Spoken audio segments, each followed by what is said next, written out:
þá það, voru ekki með að klára hérna fjórða lið. Nei, voru að klára þriðja lið, ekki. Fjórði liður, Krókurinn 21 deiliskipulagsbreytingar. Ingibjörg Ólöf Ísaksson, bæjarfulltrúi, tekur til máls. Forseti, ágætu bæjarfulltrúar. Þetta fjórði liður í fundargerð skipulagsráðs frá 25. janúar síðastliðnum.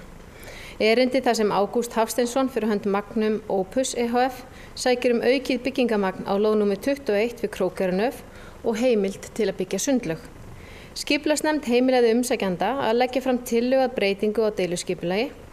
Erindi var grenndarkynnt frá 23. desember 2016 samkvæmt annarri málsgrein 43. grein skipulagslaga nr. 123 frá árinu 2010 og lauk 11. janúar 2017, þar sem allir sem grenndarkynninguna fengu höfðu skilað inn samþykki sínu.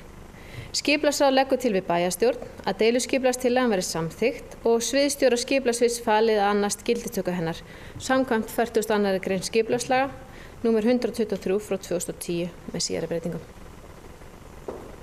Bæjarfulltrúi Ingibjörg Ólöf Ísaksson og lokið máli sínu orðið laust. Þar sem enginn hefur kvætt sér hljóðs þá göngum við til atkvæðagreiðslu til sem geta samþykkt þinn sem skefið merki. Það samþykkt samhljóða með 11 atkvæðum.